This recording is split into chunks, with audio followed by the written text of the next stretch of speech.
Kaya lang sa kasalukuyan nakikita natin na iba ang priorities ng ating mga mambabatas. Ang naging priority halimbawa nung 19th Congress ay yung pag-uusig, no, sa mga kaibigan ng mga Duterte, yung mga vloggers, no, yung mga TRICOM na yan, yung pag-uusig kay Vice President Sara Duterte sa Committee on Public Accountability. Kumbaga, iba yung priority ng ating mga mambabatas. Puro pamumulitika ang kanilang priority at nakakalimutan nila yung mga basic, yung mga fundamentals na kailangan nating tingnan. Kagaya halimbawa, yung sa kaso ng oil deregulation, yung kaso ng rice tariffication. Kumbaga maraming tayong dapat na tingnan muli at i-revisit kung ano yung pwedeng amyendahan at baguhin para maisaayos naman yung kalagayan ng ating mga kababayan. Jade, kaya nakikita natin ang priority nila sa ngayon puro pamumulitika at nakakalimutan na nila ang kapakanan ng taong bayan.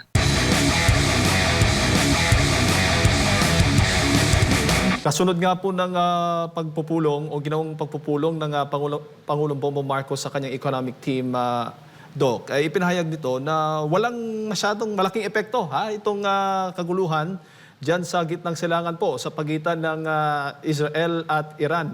Ano ho bang masasabi po ninyo? Well, sa ngayon kasi, di ba, merong ceasefire. Di ba, nagkaroon na nga ng tigil-putukan sa pagitan ng Iran at Israel. At ito ay, kumbaga, itong ceasefire na ito, si Donald Trump ang responsable, no? Well, bakit nagkaroon ng ceasefire? Kaya lang, alam naman din natin, Jade, na dyan sa gitnang silangan, napaka-volatile ng sitwasyon dyan. At anytime po pwedeng magbago ang sitwasyon. Anytime pwedeng magkagulong muli. Kaya hindi dapat maging kumpiyansa, no, or i-downplay ng gobyerno yung sitwasyon. Kasi at anytime pwedeng magbago ito. So halimbawa, yung sinabi nila dyan na dina-downplay nila itong mga nangyari. Kasi nga, nagkaroon na ng ceasefire at bumaba yung presyo ng produktong petrolyo sa pandaigdigang pamilihan. Bagamat magandang balita yan kasi bumaba yung presyo, pero it doesn't mean na dapat na maging complacent tayo. Kasi alam naman natin na very volatile ang sitwasyon at any time, at any day, po pwede itong magbago. What if tomorrow, halimbawa, nagkagulo na naman?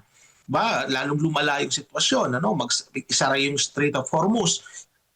Kailangan meron tayong contingency plan dyan if in case na mangyari yung mga worst case scenario na kinokonsidera. Kumbaga, Doc, laging proactive. Hindi lamang nakabatay tayo kung anong nangyayari ngayon na doon lang tayo action. Kasi ang napapansin ko nga, Jade, dito sa gobyerno ni Marcos Jr. is a reactionary gobyerno ito. Ibig sabihin, kapag merong nangyari, doon lang sila kikilos. Kumbaga, bagamat kailangan kasi, Jade, ina-anticipate din natin kung ano yung mga posibleng pwedeng mangyari.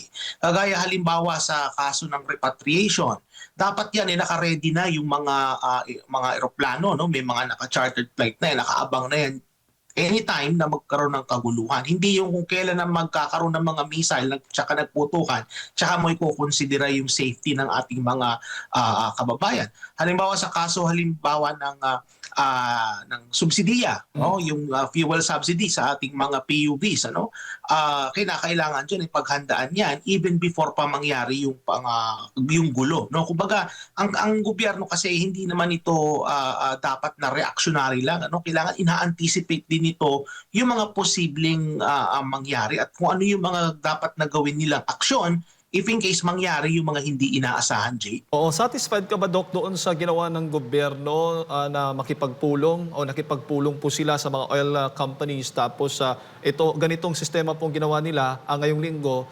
inutay-utay yung pagtataas po ng presyo ng mga produktong petrolyo noong Tuesday at ngayon naman ay Thursday. Pero sa kabuuan, sa mahigit 5 piso yung itinasa ilang presyo po ng mga ng langis. Ako'y nakukulangan sa response ng gobyerno in terms of dito sa issue na ito.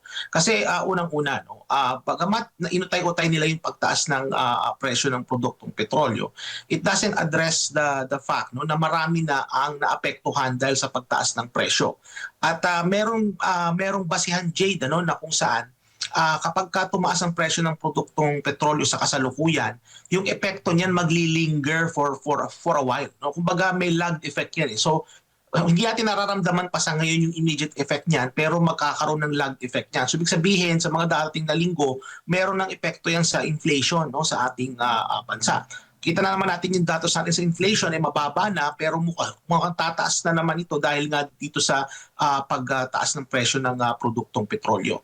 Ngayon, ang isa ko pang nakikita dito, Jade, bagamat bumaba na yung presyo sa pandaigdigang pamilihan, dapat after nung sumunod, di ba, kasi parang dalawang round yung itataas ng presyo ng produktong petrolyo. Since bumaba na yung presyo, dun sa susunod dapat bababa yun kasi bumaba na sa pandaigdigang pamilihan. So dapat gawin din ng gobyerno dyan is to, bagamat kasi deregulated na yung market, no? Ang gawin dyan ng gobyerno is i-meeting uli yung mga producers, no, yung mga sellers, no, ng produktong petrolyo para maibaba yung presyo niyan after the second round kasi bumaba na sa pandaigdigang pamilihan.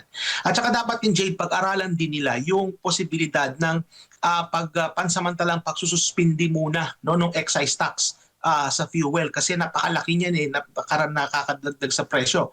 In fact, sa mga mayayamang bansa, Jade, kagaya dito sa amin sa Canada, tinanggal na yung mga ganyang klaseng taxes sa gasolina, no, kasi nakakadagdag pahirap sa taong bayan, hindi lang dun sa mga tsuper, no, ng mga PUBs, kundi dun sa middle class natin na may mga sasakyan at nagko-commute at bumibiyahe, no. So at saka din dun sa ating mga kumpanya at industriya na nagre-rely sa pagta-transport ng mga produkto. So kinakailangan pag-aralan din nila yung possibility na baka pwede muna isuspindi yung excise tax kung maghihit ng certain price level sa pandaigdigang pamilihan para makatulong naman po sa ating mga kababayan. Kaya sa ngayon, alam mo, Jay, bagamat meron silang ginagawa, tinipon nila yung mga industry players, no, and then nagkaroon ng meeting yung economic cluster. Pero sa palagay ko, nakukulangan po ako sa responde nila, no. Hindi lang sa nakukulangan, Jay, it came a little bit too late, no. Dapat medyo a few weeks in advance pinaghandaan na nila yan. At saka, Doc, nung papansin po ninyo, yung saklaw lang pala ng kapangyarihan ng ating gobyerno at tulad lamang ng DOE, pagdating po dito sa usapin ng presyo ng mga produktong petrolyo, hindi pala ganoon tayo pwede nating utusan na huwag kayong tumaas. Parang nagdedepende tayo sa magiging pasya o desisyon ng mga private oil companies.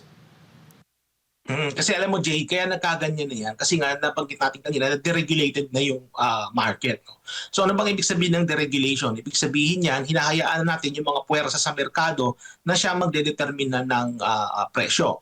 Ang pwedeng gawin lang dyan ng gobyerno is pwede nilang kausapin. Halimbawa, yung mga players, no, yung mga industry players, para halimbawa makumbinsin sila na magbawas ng presyo kung kinakailangan, or kung magtataas man, huwag bibiglain, dadahan-dahanin. Pero yung talagang pupwersahin mo yung mga industry players na magtatakda ng presyo, hindi na yan posible sa ngayon kasi nga diniregulate na natin yung market na yan. Isa yan sa mga dahilan din, nakikita natin, Jade, kung sana pag-aralan ng ating mga mambabatas, ng Senado at ng Kongreso, yung pagre-revisit, dyan sa oil deregulation law. Kung ano yung mga pwedeng gawing reforma, para makatulong sa ating mga kababayan, kapag nagkaroon ng krisis na ganyan, ano yung posibleng pwedeng gawing intervention ng gobyerno na at the same time, kung nire-respeto yung mga industry players, but also nakakatulong sa ating mga kababayan. Kaya nga, I'm pushing for a revisit, at pag-aralan muli kung ano yung mga pwedeng ibaguhin dyan sa oil deregulation law na yan. Opo, Doc. Kasi lesson yan sa atin. Ngayon, lalo't ngayon na ganito, may pagpanahon ng gyera, ganito pa rin ang mararanasan nating mga problema, lalo na po sa usapin ng presyo ng mga produktong petrolyo. Siguro, nakikita po nyo na papanahon na rin na talagang i-revisit at baguhin yung nakasaad po dyan sa oil deregulation law. Isa yan sa mga dapat na gawin ng ating mga mambabatas, Jade. Kaya lang sa kasalukuyan nakikita natin na iba ang priorities ng ating mga mambabatas.